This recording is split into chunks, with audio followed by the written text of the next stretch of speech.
Let's start with Buffalo and Green Bay. So Buffalo won the game. Buffalo's really talented and deep, and everybody's really excited about where Buffalo is. But, I'm watching Buffalo last night in the second half. And for years I called it low sports self-esteem. When you never have a ring, you never won anything really. And then you get good, maybe even really good like Buffalo, and you're already getting Super Bowl tattoos. And you got nothing to show for it. You're already building Super Bowl shelves for the trophies the players are in Buffalo. You got nothing to show for it. What have you won? See the trash talk last night for Buffalo? Green Bay is rebuilding. It's a makeshift offensive line. They came into the game without their top receiver. They lost 3 starters during the game.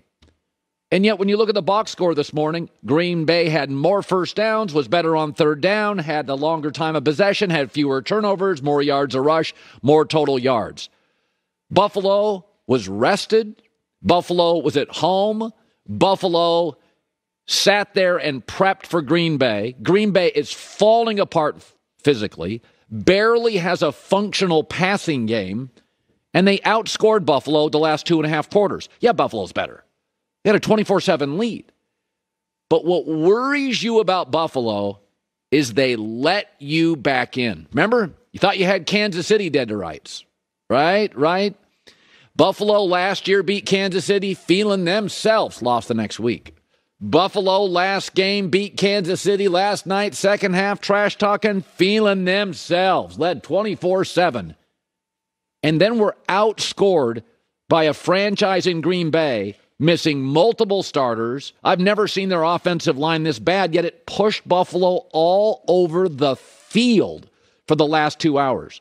The Buffalo Bills, with all that talent, scored 3 points at home in the second half against the Green Bay defense that was not only depleted, but that has really underachieved all year. If I'm Green Bay, I come out of that game with a little bit of an identity. We need to run the ball more. That Green Bay team is interesting. And it's not too late. But this Buffalo team, it's the old low sports self-esteem. Cleveland had it a few years ago. Now, this team's way better than Cleveland with a superstar at quarterback. Cleveland got really cocky because they made the playoffs. What are they now? A mess. And Buffalo last night wasted so many opportunities in the second half. Just came off a Kansas City win.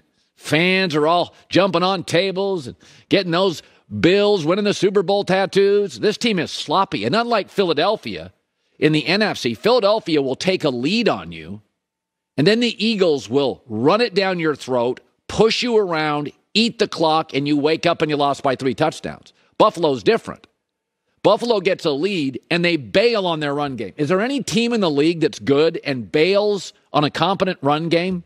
Singletary having a good night, they bail on it. Suddenly, Josh Allen's the run game. Josh Allen is an amazing talent, but they are so Josh Allen reliant. They are so seduced by his talent. Instead of just running that thing for 2 hours, ending it, and getting out of town with a 24-7 lead, they let Green Bay back into this thing. And none of us thought Green Bay was going to win it. This thing shouldn't have been close. But when you don't run the ball in the second half and you got Josh Allen around the goal line throwing passes and it gets intercepted, that's letting people off the hook. Buffalo, your standard now is different. Winning games over a depleted Green Bay team with extra rest when they're falling apart is not impressive.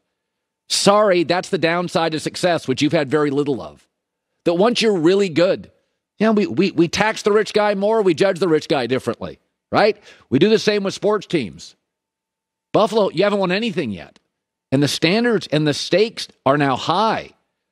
Josh Allen, to his credit, owns it. Green Bay outplayed Buffalo for 2.5 quarters. Had no business. When that game started in the first quarter, didn't it look like a 41-13 game? It should have been. And instead, 27-17. Buffalo, tons of mistakes.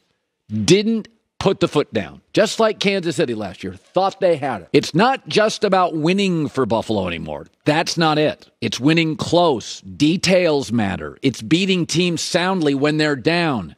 The fact that Green Bay, with a refigured makeshift O-line, no Alan Lazard, depending on rookie receivers that Aaron doesn't really truly want to throw to, and they made it competitive. I'm Green Bay. I'm like, I think I found an identity. And if I'm Buffalo, I think I do have an identity. I should have more hardware for all this talent. We'll wait and see. Speaking of talent, San Francisco, therapists will tell you it's a happier life if you live in the moment. If you live in the moment forward and you don't, get paralyzed by the past, you'll be happier.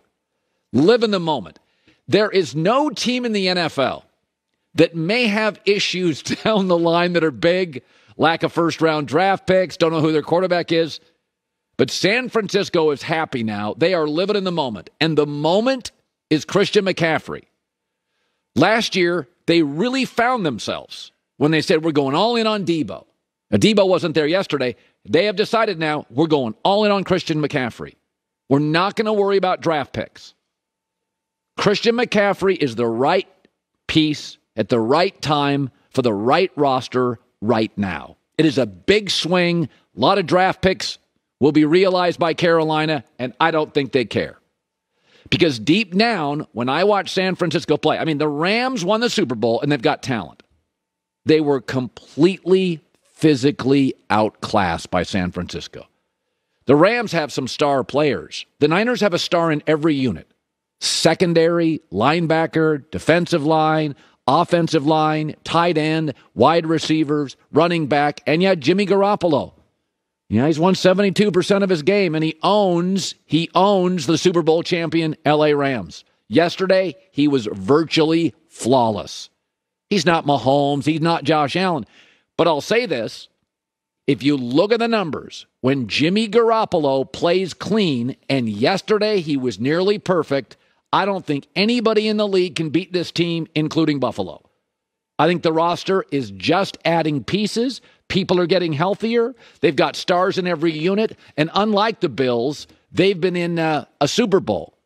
Kansas City's the only team I'd worry about. Philadelphia? Dallas? Really? Kyle Shanahan? Mike McCarthy? Home field to San Francisco, potentially? I'm not taking Dallas. Philadelphia's good, really good. Adding Robert Quinn helps a pass rush to get Jimmy G. But Nick Sirianni and Jalen Hurts, what have they done in the playoffs? I thought yesterday you got to look at the happiest way to live in the NFL. Live in the moment. Christian McCaffrey caught a touchdown, ran for a touchdown, passed for a touchdown. They're not worried about draft picks. They're not worried about Trey Lance. They're not worried about tomorrow. That is a really, really good football team. It's interesting. Buffalo's really good, but they let you back into the game. Kansas City's really good. No, they're just really good.